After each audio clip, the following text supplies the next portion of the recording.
ಶಾರದಾ ಶಾರದಾಂ ಭೋಜವದನಾ ವದನಾಂಬುಜೇ ಸರ್ವದಾ ಸರ್ವದಾಸ್ಮಾಕಂ ಸನ್ನಿಧಿಂ ಸನ್ನಿಧಿಂ ಕ್ರಿಯಾತ್. ಸಮಸ್ತ ವೀಕ್ಷಕರಿಗೂ ಸುಸ್ವಾಗತ. ನಾವು ಈ ದಿನ ಗುರುವಾರ ಜನಿಸಿದಂತಹ ವ್ಯಕ್ತಿಗಳ ಸ್ವಭಾವ ಮತ್ತು ಅವರ ಜೀವನದ ಆಗುಹೋಗುಗಳ ಬಗ್ಗೆ ತಿಳಿದುಕೊಳ್ಳೋಣ. ನಾವು ಈ ವಿಷಯವನ್ನು ಎರಡು ವಿಭಾಗ ಮಾಡಿಕೊಂಡು ತಿಳಿದುಕೊಳ್ಳೋಣ. ಮೊದಲನೇದಾಗಿ ನಮ್ಮ ಅನುಭವದಲ್ಲಿ ಇರುವಂತಹ ಗುರುವಾರ ಜನಿಸಿದಂತಹ ವ್ಯಕ್ತಿಗಳ ಸ್ವಭಾವ, ಎರಡನೇದು ಶಾಸ್ತ್ರದಲ್ಲಿ ಈ ವಿಚಾರದಲ್ಲಿ ಏನು ಹೇಳಿದ್ದಾರೆ ಅಂತ ಹೇಳುವಂತಹ ವಿಷಯ. ಮೊದಲು ನಾವು ನಮ್ಮ ಅನುಭವದಲ್ಲಿರುವಂತಹ ವಿಚಾರಗಳನ್ನು ನೋಡ್ತಾ ಹೋಗೋಣ. ಈ ಗುರುವಾರ ಅಂತ ಹೇಳುವಂಥದ್ದು ಬೃಹಸ್ಪತಿ ಗ್ರಹವನ್ನು ಪ್ರತಿನಿಧಿಸುತ್ತೆ. ಹಾಗಾಗಿ ಈ ಗುರುವಾರದ ದಿನ ಜನಿಸಿದಂತಹ ವ್ಯಕ್ತಿಗಳು ಅತ್ಯಂತ ಜ್ಞಾನಿಗಳಾಗಿರ್ತಾರೆ. ಅನೇಕ ವಿಷಯಗಳಲ್ಲಿ ಆಳವಾದಂತಹ ಅಧ್ಯಯನ ಮಾಡಿರ್ತಾರೆ. ಹಾಗಾಗಿ ಅನೇಕ ವಿಷಯಗಳಲ್ಲಿ ಇವರಿಗೆ ಆಳವಾದ ಜ್ಞಾನ ಅಂತ ಹೇಳುವಂಥದ್ದು ಇರುತ್ತೆ. ಇವರ ಜ್ಞಾನ ಅಂತ ಹೇಳುವಂಥದ್ದು ಅದ್ಭುತವಾಗಿರುತ್ತೆ. ಹಾಗೆ ಇವರಿಗೆ ದೂರದೃಷ್ಟಿ ಇರುತ್ತೆ. ಯಾವುದೇ ಒಂದು ಕೆಲಸ ಮಾಡಿದರೂ ಕೂಡ ಇವತ್ತಿಗೆ ಆಗೋಯ್ತು ಅಂತ ಹೇಳಿ ಮಾಡೋದಿಲ್ಲ. ಮುಂದೆ ಒಂದು 50-100 ವರ್ಷ ಯೋಚನೆ ಮಾಡ್ಕೊಂಡು ಮಾಡಿರ್ತಾರೆ. ಏನೇ ಕೆಲಸ ಮಾಡಿದರೂ ಕೂಡ ಈ ರೀತಿಯಾಗಿ ಇವತ್ತು ಮಾಡಿದರೆ ಮುಂದೆ ಏನಾಗುತ್ತೆ, ಇನ್ನೊಂದು 10 ವರ್ಷ ಬಿಟ್ಟು ಏನಾಗುತ್ತೆ, ಇನ್ನೊಂದು 50 ವರ್ಷ ಬಿಟ್ಟು ಏನಾಗುತ್ತೆ, ಅಲ್ಲಿವರೆಗೂ ಕೂಡ ಇದು ಚೆನ್ನಾಗಿರಬೇಕು. ಏನೇ ಯೋಚನೆ ಮಾಡಿದ್ರು, ಏನೇ ಕೆಲಸ ಮಾಡಿದ್ರು ಅದನ್ನೆಲ್ಲ ಇವರು ದೂರದೃಷ್ಟಿಯನ್ನು ಇಟ್ಕೊಂಡು ಕೆಲಸವನ್ನು ಮಾಡ್ತಾರೆ. ಹಾಗೆ ಇವರು ದಯಾಳುಗಳು ಆಗಿರ್ತಾರೆ. ಯಾರಿಗಾದ್ರೂ ಏನಾದರೂ ಸಹಾಯವನ್ನು ಮಾಡಬೇಕು, ಈ ರೀತಿಯಾದಂತಹ ಒಂದು ದಯೆಯ ಒಂದು ಸ್ವಭಾವ ಅಂತ ಹೇಳುವಂಥದ್ದು ಇವರಲ್ಲಿ ಹೆಚ್ಚಾಗಿರುತ್ತೆ.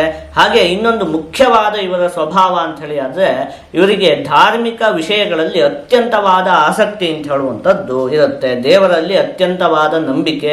ಈ ದೇವಸ್ಥಾನಕ್ಕೆ ಹೋಗುವಂಥದ್ದು ಇರಬಹುದು, ಅಥವಾ ದೇವರ ಸ್ತೋತ್ರಗಳನ್ನು ಓದುವಂಥದ್ದು ಇರಬಹುದು, ಅಥವಾ ಧಾರ್ಮಿಕ ಗ್ರಂಥಗಳನ್ನು ಓದುವಂಥದ್ದು, ಜಪ ಮಾಡುವಂಥದ್ದು, ಈ ರೀತಿಯಾಗಿ ಒಟ್ಟಲ್ಲಿ ಈ ಆಧ್ಯಾತ್ಮಿಕ ಸಂಬಂಧ ವಿಚಾರಗಳಲ್ಲಿ ಎಲ್ಲ ತುಂಬ ಅಂದರೆ ತುಂಬ ಆಸಕ್ತಿ ಅಂತ ಹೇಳುವಂಥದ್ದು ಗುರುವಾರ ಜನಿಸಿದಂತಹ ವ್ಯಕ್ತಿಗಳಲ್ಲಿ ಇರುತ್ತೆ.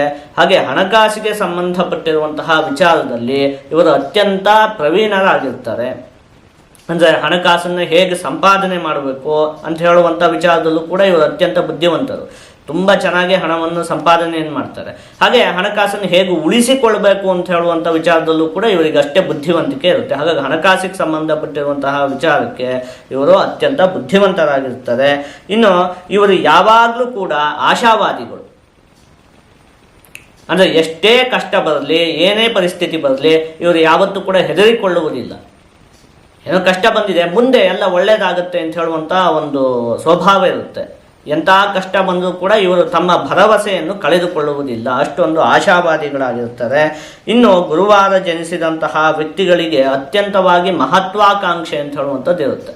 ಜೀವನದಲ್ಲಿ ಎಷ್ಟೇ ಸಾಧನೆ ಮಾಡಿದರೂ ಕೂಡ, ಎಷ್ಟೇ ಹೆಸರು ಮಾಡಿದರೂ ಕೂಡ ಇನ್ನೂ ಒಂಚೂರು ಏನಾದರೂ ಮಾಡಬೇಕು ನಾನು ಅಂತ ಹೇಳುವಂಥ ಸ್ವಭಾವ ಇವರಿಗೆ ಯಾವಾಗಲೂ ಇರುತ್ತೆ. ಯಾವಾಗಲೂ ತೃಪ್ತಿ ಉಂಟಾಗೋದಿಲ್ಲ. ಅವರ ಸಾಧನೆಯ ಬಗ್ಗೆ ಎಷ್ಟೇ ಸಾಧನೆ ಮಾಡಿದರೂ ಕೂಡ ಇನ್ನೂ ಒಂಚೂರು ಏನಾದರೂ ಮಾಡಬೇಕು ನಾನು, ಇನ್ನೂ ಒಂಚೂರು ಏನಾದರೂ ಹೆಸರನ್ನು ಸಂಪಾದನೆ ಮಾಡಬೇಕು, ಈ ರೀತಿಯಾದಂತಹ ಒಂದು ಸ್ವಭಾವ ಅಂತ ಹೇಳುವಂಥದ್ದು ಇರುತ್ತೆ. ಬಾಲ್ಯದಲ್ಲಿ ಈ ಗುರುವಾರ ಜನಿಸಿದಂತಹ ವ್ಯಕ್ತಿಗಳಿಗೆ ಅತ್ಯಂತವಾದ ಕಷ್ಟ ಇರುತ್ತೆ. ಜೀವನ ಹೋಗ್ತಾ ಹೋಗ್ತಾ ಉತ್ತಮ ಆಗ್ತಾ ಹೋಗುತ್ತೆ. ಆದರೆ ಬಾಲ್ಯದಲ್ಲಿ ತುಂಬ ಒಂದು ಕಷ್ಟವನ್ನು ಅನುಭವಿಸಿರ್ತಾರೆ. ಹಾಗೆ ಸ್ವತಂತ್ರರಾಗಿ ಇರಬೇಕು ಅಂತ ಹೇಳುವಂಥದ್ದು ಇವರ ಅತ್ಯಂತ ದೊಡ್ಡ ಆಸೆ. ಬೇರೆಯವ್ರ ಕೈ ಕೆಳಗಡೆ ಕೆಲಸ ಮಾಡೋದೆಲ್ಲ ಇಷ್ಟ ಆಗುವುದಿಲ್ಲ. ಎಲ್ಲ ವಿಚಾರದಲ್ಲೂ ನಾನು ಯಾವತ್ತೂ ಕೂಡ ಸ್ವತಂತ್ರರಾಗಿರಬೇಕು ಅಂತ ಹೇಳಿ ಇವರು ಬಯಸ್ತಾ ಇರ್ತಾರೆ. ಪುಸ್ತಕ ಪ್ರಕಾಶನವನ್ನು ಮಾಡುವಂಥದ್ದು, ಇನ್ನು ಧಾರ್ಮಿಕ ಕ್ಷೇತ್ರ, ಆಮದು ರಫ್ತು ಇತ್ಯಾದಿಗಳನ್ನು ಮಾಡುವಂಥದ್ದು, ಆಭರಣ ತಯಾರಿಕೆ, ಶಿಕ್ಷಕ ವೃತ್ತಿ, ಈ ರೀತಿಯಾದಂತಹ ಕ್ಷೇತ್ರಗಳಲ್ಲಿ ಈ ಗುರುವಾರ ಜನಿಸಿದಂತಹ ವ್ಯಕ್ತಿಗಳಿಗೆ ಯಶಸ್ಸು ಅಂತ ಹೇಳುವಂಥದ್ದು ಪ್ರಾಪ್ತಿಯಾಗುತ್ತೆ. ಇದಿಷ್ಟು ಕೂಡ ನಮ್ಮ ಅನುಭವದಲ್ಲಿ ಇರುವಂತಹ ಗುರುವಾರ ಜನಿಸಿದಂತಹ ವ್ಯಕ್ತಿಗಳ ಸ್ವಭಾವ ಮತ್ತು ಅವರ ಜೀವನದ ಆಗುಹೋಗುಗಳು. ಈಗ ಶಾಸ್ತ್ರದಲ್ಲಿ ಈ ವಿಚಾರದ ಬಗ್ಗೆ ಏನು ಹೇಳಿದ್ದಾರೆ ಅದನ್ನು ನೋಡೋಣ. ಧನವಿದ್ಯಾ ಗುಣೋಪೇತೋ ವಿವೇಕಿ ಜನಪೂಜಕ ಆಚಾರ್ಯ ಸಚಿವೋ ವಾ ಸ್ಯಾದ್ ಗುರುವಾಸರ ಸಂಭವ ಅಂತ ಹೇಳಿರುವಂಥದ್ದು. ಧನವಿದ್ಯಾ ಗುಣೋಪೇತಃ, ನೋಡಿ ಇದನ್ನು ಹೇಳಿರುವಂಥದ್ದು ಏನು, ಧನ ಹಣಕಾಸನ್ನು ಹೊಂದಿರ್ತೀರಿ, ಹಾಗೆ ವಿದ್ಯೆಯನ್ನು ಹೊಂದಿರ್ತೀರಿ, ಹಾಗೆ ಒಳ್ಳೆಯ ಗುಣಗಳನ್ನು ಕೂಡ ಹೊಂದಿರ್ತೀರಿ ಅಂತ ಹೇಳಿರುವಂಥದ್ದು. ಇಲ್ಲಿ ಒಂದು ವಿಚಾರ ಏನು ಅಂತ ಹೇಳಿದ್ರೆ, ದುಡ್ಡು ತುಂಬ ಜನರ ಹತ್ರ ಇರುತ್ತೆ, ಆದರೆ ವಿದ್ಯೆನೂ ಇರೋದಿಲ್ಲ, ಒಳ್ಳೆ ಸ್ವಭಾವನೂ ಇರೋದಿಲ್ಲ. ನೀವು ಆ ರೀತಿ ಅಲ್ಲ. ಏನು, ದುಡ್ಡು ಇರುತ್ತೆ, ವಿದ್ಯೆನೂ ಇರುತ್ತೆ, ಹಾಗೆ ಒಳ್ಳೆಯ ಸ್ವಭಾವವೂ ಕೂಡ ಇರುತ್ತೆ. ಇದು ತುಂಬ ಅಪರೂಪ ಅಲ್ವಾ? ಇದರಲ್ಲಿ ಯಾವುದೋ ಒಂದಿರುತ್ತೆ. ಒಂದಾ ವ್ಯಕ್ತಿ ತುಂಬ ಒಳ್ಳೆಯವನಾಗಿರ್ತಾನೆ, ಆದರೆ ಕೈಯಲ್ಲಿ ದುಡ್ಡಿರೋದಿಲ್ಲ, ಬಡವಾಗಿರ್ತಾನೆ. ಅಥವಾ ತುಂಬ ದುಡ್ಡಿರುತ್ತೆ, ಆದರೆ ಒಳ್ಳೆಯ ಸ್ವಭಾವ ಇರೋದಿಲ್ಲ, ಅಥವಾ ವಿದ್ಯೆ ಇರೋದಿಲ್ಲ ಅಲ್ವಾ? ಇವು ಮೂರು ಕೂಡ ಒಟ್ಟಿಗೆ ಇರುವಂಥ ತುಂಬ ಅಪರೂಪ. ಆದರೆ ಈ ಗುರುವಾರ ಜನಿಸಿದಂತಹ ವ್ಯಕ್ತಿಗಳಲ್ಲಿ ಇವು ಮೂರು ಇರುತ್ತೆ.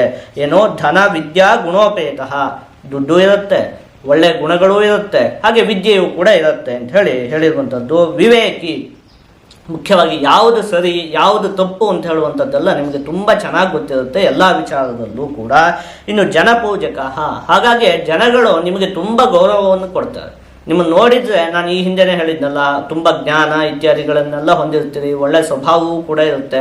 ನಿಮ್ಮನ್ನು ನೋಡಿದರೆ ನಮಸ್ಕಾರ ಮಾಡಬೇಕು ಅಂತ ಹೇಳಿ ಜನಗಳಿಗೆ ಅನಿಸುತ್ತೆ. ಜನರಿಂದ ಅಷ್ಟೊಂದು ಗೌರವ ಅಂತ ಹೇಳುವಂಥದ್ದು ಕೂಡ ನಿಮಗೆ ಪ್ರಾಪ್ತಿಯಾಗುತ್ತೆ.